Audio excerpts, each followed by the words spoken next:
저는 오직 순종이라는 이 주제를 가지고 두 번째 말씀을 증거하겠습니다. 같이 한번 따라 하시겠습니까? 오직 순종. 오직 순종. 네. 저는 이제 오늘부터 시작해서 산상수훈에 있는 이 말씀을 가지고 계속해서 설교를 하려고 합니다.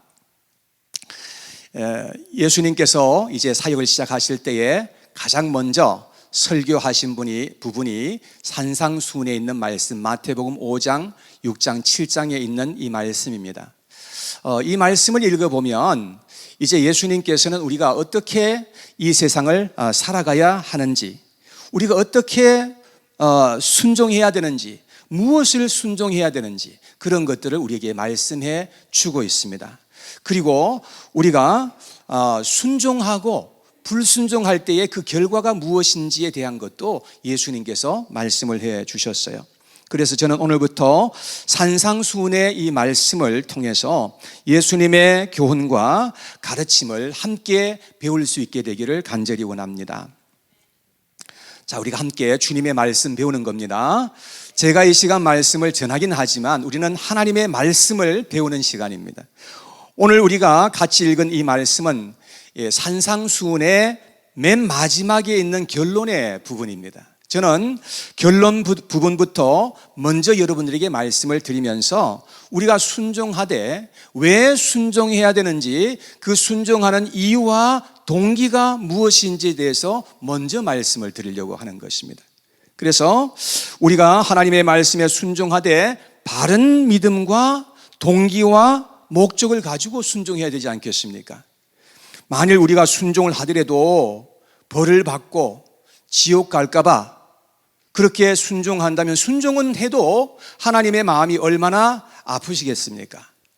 여러분, 그래서 우리 하나님은 우리가 분명한 믿음과 동기를 가지고 소망을 품고 기쁨으로 우리가 하나님 앞에 순종하게 되기를 얼마나 원하시는지 알 수가 없습니다. 그래서 우리가 억지로 순종하고 마지못해서 순종하는 것이 아니라 기쁨과 확신과 소망 가운데서 우리가 주님 앞에 순종해야 한다는 것입니다. 그래서 우리의 삶이 행복하고 풍성하고 또 소망이 넘치게 되는 그런 인생이 될 수 있게 되기를 간절히 원합니다. 오늘 본문에 보면 예수님께서는 세 가지의 비유로 우리에게 말씀하시면서 비교하는 그러한 내용의 비유를 말씀하셨는데요. 첫째는 좁은 문과 넓은 문, 저기 이제 그림을 보세요. 좁은 길이 있고 넓은 길이 있죠. 두 번째는 좋은 나무와 이 나쁜 나무가 있습니다. 이 한쪽에는 무화과, 한쪽에는 가시나무가 있죠. 세 번째는 반석 위에 집이 있고 모래 위에 지은 집이 이렇게 나옵니다. 이 세 가지는 사실 같은 의미를 전달하기 위해서 예수님께서 우리에게 연속적으로 세 번씩이나 이렇게 말씀하신 그런 비유의 이야기입니다. 근데 누가복음 15장에 보면 또 예수님께서 세 가지의 비유를 연속적으로 말씀하신 것이 있는데, 첫 번째는 잃어버렸다가 찾은 양의 비유, 두 번째는 잃어버렸다가 다시 찾은 드라크마의 비유, 세 번째는 잃어버렸다가 다시 찾은 둘째 아들의 비유가 예수님께서 반복해서 이렇게 말씀하신 것이 나오는데, 예수님은 같은 의미를 전달하기 위해서 비슷한 그 비유의 이야기를 세 번씩이나 이렇게 연속적으로 말씀하셨던 것을 볼 수가 있습니다. 그럼 왜 예수님께서 한 번만 비유의 이야기를 해도 될 텐데 사실 비슷한 그 이야기를 세 번씩이나 연속해서 이렇게 말씀을 하셨을까요? 그 이유는 이 진리의 말씀이 너무너무 중요하기 때문에 예수님께서 강조하시려고 이렇게 말씀하신 거예요. 이게 얼마나 중요하다는 것을 주님께서 이렇게 말씀하신 것이죠. 오늘 본문에서 세 가지의 비유를 예수님께서 말씀하셨는데, 이 비유를 통해서 예수님께서는 무엇을 정말로 강조하고자 하신 것일까요? 예수님께서는 우리가 당장에 눈에 보기에 좋고 쉽게 할 수 있고 안전한 것을 선택할 것이 아니라 우리는 하나님께서 뭐라고 말씀하셨는지 그 진리의 말씀을 듣고서 그 주님의 뜻을 알아서 우리의 인생길을 선택해야 한다는 것을 강조하고 있는 것을 볼 수 있습니다. 이 말씀이 너무너무 중요하기 때문에 계속해서 주님이 강조하시고 또 강조하셨던 것을 알게 되는 것이죠. 여러분, 3살짜리 아이는 자기가 하고 싶은 대로 다 하면서 살아서는 안 됩니다. 여러분, 누군지는 모르겠어요. 얘가 너무너무 이쁘게 생겼죠. 네, 근데 이 3살짜리 아이가 자기가 하고 싶은 대로 다 하는 것이 아니라 부모님께서 어떻게 하라고 하는지를 잘 듣고서 그대로 따라 해야 합니다. 3살짜리 아이는요, 시퍼런 칼도 만지고 싶어 하고 총도 가지고 놀고 싶어 하고 큰 길에 나가서 뛰어놀아보고 또 싶은 그런 마음을 항상 가지고 있습니다. 근데 그 아이가 부모의 그 말을 듣지 않고 자기가 마음대로 행하면서 그렇게 살아가게 되면 큰 해를 당하게 되는 것은 너무나 당연할 것입니다. 사람은 죄악으로 말미암아서 지혜가 어두워져서 무지하게 살고 연약하게 살아가고 위험천만하게 행동하면서 그렇게 살아가고 있는 것입니다. 그래서 사람들은 이기적으로 살고 욕심사납게 살고 정력적으로 살아가는 그러한 삶을 살아가는 것입니다. 그러므로 사람들은 다 고통받고 서로 충돌하고 불행하게 살고 절망적인 그러한 삶을 살아가는 사람들이 얼마나 많이 있는지 모릅니다. 그래서 사람들은 서로 죽이고 죽는 그 일이 계속해서 그 소용돌이 속에서 벗어날 수가 없는 것입니다. 그렇기 때문에 우리는 철저히 하나님의 가르치심과 인도하심과 도우심을 받아 살아가야 할 필요가 있다는 것을 우리가 알게 되는 것이죠. 그래서 예수님은 우리가 어떻게 살아가야 할 것인지를 길게 그리고 반복적으로 이렇게 말씀하여 주신 것입니다. 그리고 예수님께서 그 말씀을 하시면서 너희는 이 말씀을 꼭 이대로 실천하면서 살아야 한다라는 것을 얼마나 강조하셨는지 몰라요.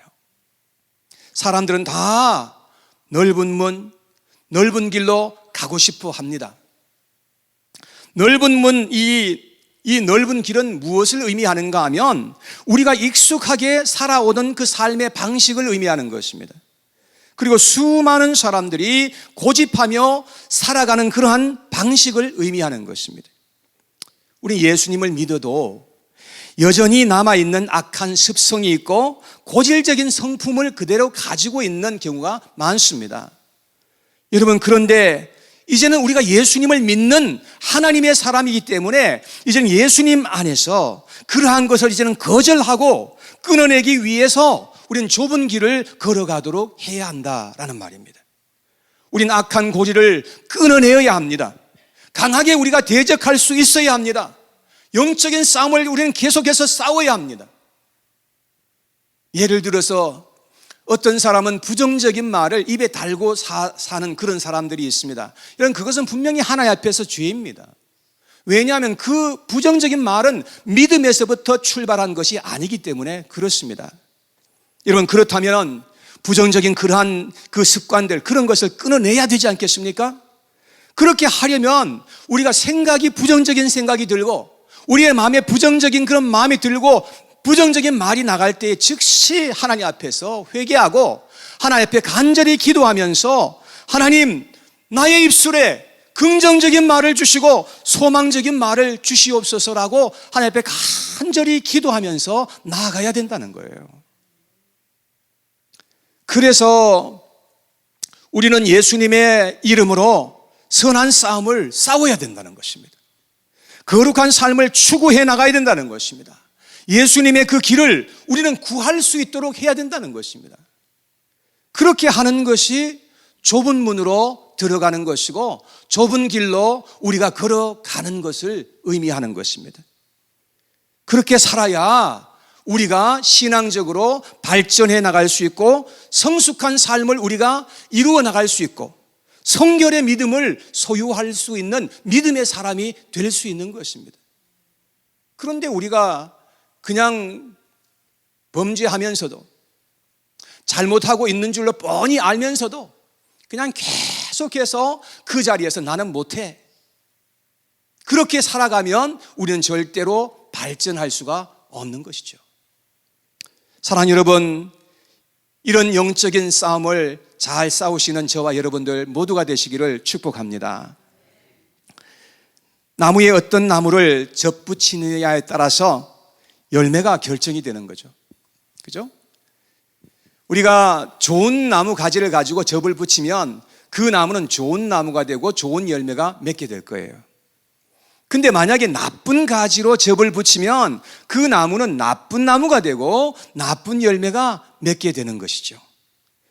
우리가 어떤 종류의 나무였을지라도 예수님으로 접붙임을 받게 되면 우리는 반드시 좋은 나무가 될 수 있는 줄로 믿습니다. 그래서 우리는 예수님으로 접붙임을 받아야 돼요. 왜냐하면 예수님이 가장 선하시고 좋으신 분이시기 때문에 그런 것입니다. 그러나 너무나 많은 사람들은 예수님 외에 세상에 있는 그 어떤 것으로 접붙이고 살아가고 싶어 하는 것입니다. 그렇게 하는 것이 당장에는 괜찮아 보이고 문제가 없어 보일 수도 있지만 여러분, 시간이 지나고 때가 되면 반드시 어떤 열매가 맺어질지 그 열매로 말미암아 모든 것이 드러나게 될 때가 온다는 말입니다. 그런데 어떤 나무이든지 열매가 맺기 전까지는 별 차이가 없어 보일 수도 있습니다. 그래서 사람들은 깊이 생각하지 않고 자기가 원하는 대로, 자기가 기뻐하는 대로 그냥 선택하면서 그렇게 살아가는 사람들이 얼마나 많이 있는지 모릅니다. 그러나 우리는 가장 좋은 가지로 접붙임을 받도록 해야 될 줄로 믿습니다. 여러분들은 예수님만으로 여러분들의 인생에 접붙이고 살아가시기를 간절히 원하고 계십니까? 아니면 예수님 그 외에 어떤 것으로 여러분들의 인생에 접붙이기를 원하시는 것입니까? 그건 전적으로 우리가 선택해야 하는 부분입니다. 신명기 30장 19절 말씀에 보면 이렇게 되어 있습니다. 같이 한번 읽어봐요. 시작. 내가 오늘 하늘과 땅을 불러 너희에게 증거를 삼노라.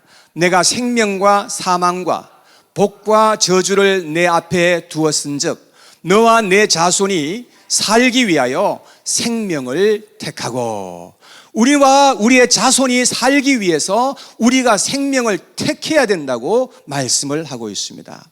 사랑하는 여러분, 생명을 택하시고 복된 길을 택하시고 살아가시는 저와 여러분들 모두가 될 수 있기를 간절히 바랍니다.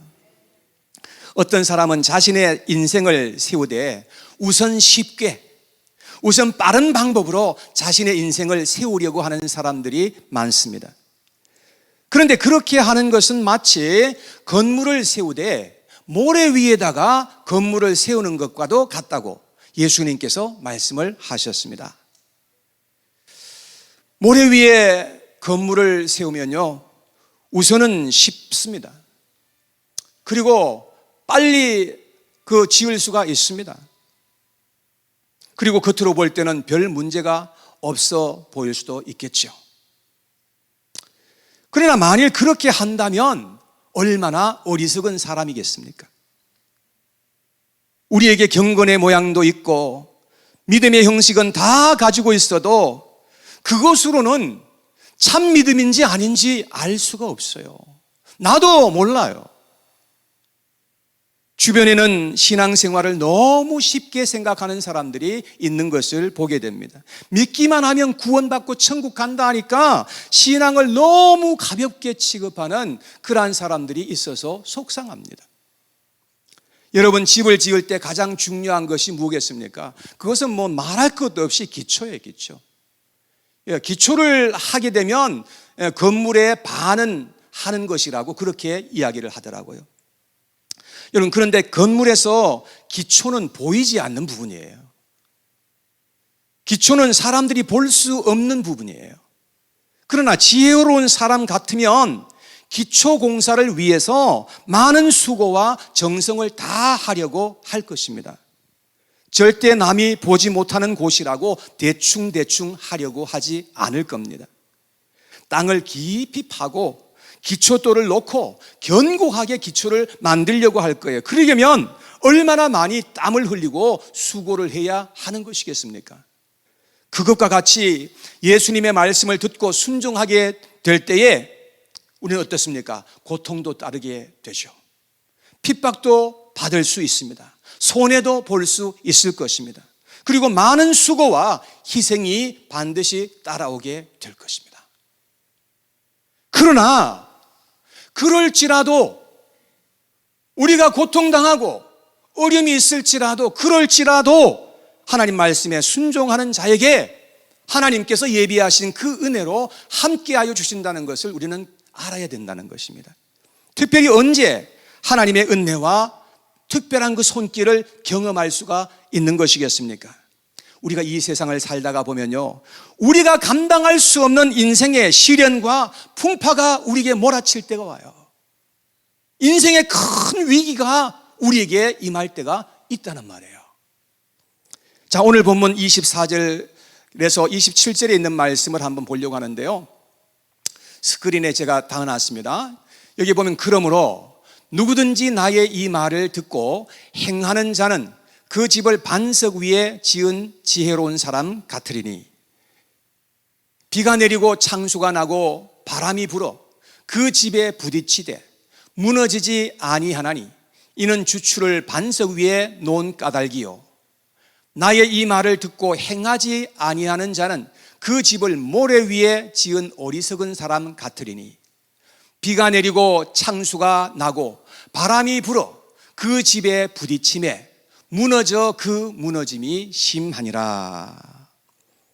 하나님의 말씀을 믿고 순종하게 될 때에 우리가 어떠한 상황 가운데 놓일지라도 하나님의 특별한 은혜와 손길을 만나게 된다는 것을 여러분 믿으시기를 바랍니다. 하나님의 강한 팔로 우리를 지켜주시고 인도해 주셔서 우리로 하여금 승리하게 하시고 열매 맺게 하여 주시는 분이 우리 하나님이라 하는 것입니다. 그러나 겉으로 볼 때는 다 갖춘 것 같고 괜찮아 보여도 하나님의 말씀에 순종하지 않고 살아가는 사람들은 결국 마지막에는 실패하게 되고 열매를 맺지 못하게 된다는 것을 주님이 가르쳐 주신 겁니다. 아무리 겉으로 볼 때 잘 되는 것 같고 훌륭한 것 같아도 심판날에 그것이 다 드러나게 된다는 말입니다. 그래서 우리는 주님의 말씀을 여러분 쉽게 생각하지 말고 심각하게 이 말씀을 생각할 수 있어야 된다는 말입니다. 20절 말씀과 이제 이후의 말씀을 보면 여기에 예수님께서 이런 말씀을 하셨어요. 이러므로 그들의 열매로 그들을 알리라. 나더러 주여 주여 하는 자마다 다 천국에 들어갈 것이 아니요. 이 말씀을 우리가 심각하게 생각해야 합니다. 다만 하늘에 계신 내 아버지의 뜻대로 행하는 자라야 들어가리라. 그날에 많은 사람이 나더러 이르되 주여 주여 우리가 주의 이름으로 선지자 노릇하며 주의 이름으로 귀신을 쫓아내며 주의 이름으로 많은 권능을 행하지 아니하였나이까 하리니 그때에 내가 그들에게 밝히 말하되 내가 너희를 도무지 알지 못하니 불법을 행하는 자들아 내게서 떠나가라 하리라. 여러분 마지막 때에는 하나님께서 심판하실 때에 직분이 중요한 것이 아닙니다. 우리가 뭘 했느냐 하는 것도 하나도 중요하지 않습니다. 그런 것 다 소용없습니다. 정말로 중요한 것은 뭐냐? 우리가 하나님의 말씀을 따라서 살았는지 하나님의 거룩하신 뜻을 찾아서 그 뜻대로 행하였는지 그런 것만 남게 될 것입니다. 나의 야망, 나의 이기적인 욕망과 정욕을 따라서 살았던 모든 것들은 다 무너지고 다 불타버리게 될 것을 주님께서 밝히 말씀해 주셨어요. 그러므로 우리는 하나님의 말씀을 아는 것에도 많은 관심을 기울여야 됩니다. 하나님의 말씀을 믿는 것에도 많은 관심을 기울여야 합니다. 그러나 무엇보다도 우리는 순종하는 그 자리까지 나아가야 한다는 것을 주님께서 밝히 우리에게 말씀해 주신 것입니다. 우리가 하나님의 말씀에 순종하기 전까지는 우리의 믿음이 가짜인지 진짜인지 알 길이 없어요. 무엇으로 우리의 믿음을 증명할 수 있겠습니까? 그것은 오직 하나님의 말씀에 순종함으로 말미암아서 열매를 맺음으로 증명할 수가 있게 되는 것입니다. 그것밖에 우리가 증명할 수 있는 길이 없습니다. 사랑하는 여러분, 우리는 사탄의 미혹에 넘어가지 않도록 해야 합니다. 마틴 로이드 존스 목사님은 가짜 그리스도인들에게는 다음에 세 가지의 특징이 있다라고 말씀했는데 잘 한번 들어보시기 바랍니다. 첫째, 가짜 그리스도인들은 말씀에 귀를 기울이지 않는다 그랬습니다. 자신의 방법과 생각대로 살지 하나님의 말씀과 지혜와 진리에는 관심이 없어요. 두 번째, 가짜 그리스도인들은 말씀을 자기 편리한 대로 받아들이는 사람들이다 그랬습니다. 그런 사람은 자신의 유익을 위해서 하나님의 말씀을 자기 마음대로 해석하고 자기 마음대로 이용하는 그런 사람들인 것입니다. 포커스가 하나님께 있는 것이 아니라 자기 자신에게 있는 거예요. 세 번째, 가짜 그리스도인은 하나님의 말씀을 수없이 들어도 인격과 생활에 도무지 변화가 일어나지 않는 사람이라는 겁니다. 마틴 로이드 존스 목사님은 이런 사람들은 가짜 그리스도인이라고 그렇게 말했습니다. 저도 이 말에 적극 동의합니다. 하나님은 우리의 구원을 위해서 모든 것을 다 해주셨고 심지어는 자기의 생명까지 우리를 위해서 다 내어주셨는데 우리가 하나님의 말씀에 귀도 기울이지도 않고 하나님의 사랑을 외면한 채 우리가 살아간다면 어찌 우리가 하나님의 은총을 기대할 수가 있겠습니까? 우리가 하나님께 받은 구원은 하나님의 은혜로 값없이 받은 그것이긴 하지만 결코 공짜의 개념으로 우리는 생각하지 않도록 해야 합니다. 우리가 받은 구원은 가치가 없기 때문에 공짜가 아니요, 구원의 가치가 너무 크기 때문에 우리가 공짜로 받아야 받을 수 있기 때문에 그것이 공짜인 것입니다. 하나님이 우리에게 주시는 구원은 너무나 놀랍고 위대하고 영광스러운 것이라는 것을 우리가 알아야 하는 것입니다. 그러므로 말미암아 우리가 하나님께 받는 구원을 너무 쉽게 생각하지도 너무 가볍게 취급하지도 않도록 해야 한다는 것입니다. 독일의 신학자요 목사였던 본헤퍼 목사는 값싼 은혜에 대해서 이렇게 말합니다. 사람들이 교회 안에서 하나님의 은혜를 값싸게 취급하는 그러한 사람들을 경계하는 그런 말이었죠. 본헤퍼는 나를 따르라 하는 이 책에서 다음과 같이 말했습니다.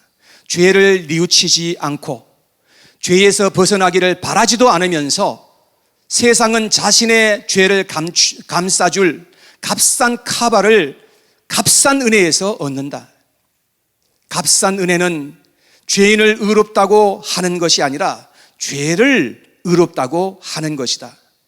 은혜가 홀로 모든 것을 알아서 처리해 줄 테니 모든 것이 캐캐 묵은 상태로 있어도 된다는 것이다. 값싼 은혜는 우리가 스스로 취한 은혜에 불과하다. 싸구려 은혜는 그리스도를 본받음이 없는 은혜, 십자가 없는 은혜, 살아계신 예수 그리스도, 곧 사람이 되신 예수 그리스도를 무시하는 은혜에 불과하다. 이렇게 말했습니다. 여러분들은 하나님의 은혜를 어떻게 취급하고 계시나요? 혹시 하나님의 은혜를 싸구려 취급해서 싸구려 그리스도인으로 자신의 격을 낮추어서 살아가고 있지는 않으시나요? 만일 그렇게 살아가고 있다면 분명 여러분들은 책망을 받아 마땅한 것입니다. 하나님이 우리에게 주신 그 은혜와 복음의 진리는 우리의 생명을 주고 바꾼다 해도 후회하지 않을 만큼 그렇게 위대하다고 여러분들은 생각하고 계시나요? 우리가 만일 하나님의 말씀에 순종할 생각도 의지도 없이 지금 교회 생활을 그냥 하고 있다고 한다면 여러분 빨리 그 자리에서 회개하시고 돌이키실 수 있는 저와 여러분 모두가 되시기를 축복합니다. 그리고 우리는 하나님의 말씀에 순종하는 것을 최고의 가치로 삼고 마음의 소원을 가지고 우리가 하나님 앞에 그렇게 나아가야 하지 않겠습니까? 그것은 우리가 지금 선택해야 하는 가장 우선적인 것임을 여러분 꼭 기억하실 수 있게 되기를 바랍니다. 이 일은 결코 미루어서 되는 일이 아닙니다. 지금 당장에 행동으로 옮겨야 하는 일입니다. 그리고 순종의 삶을 묵묵히 살아가시고 인내의 말씀을 여러분들이 꼭 지켜서 풍성한 열매를 맺으시는 그러한 저와 여러분 모두가 되시기를 주님의 이름으로 축복합니다.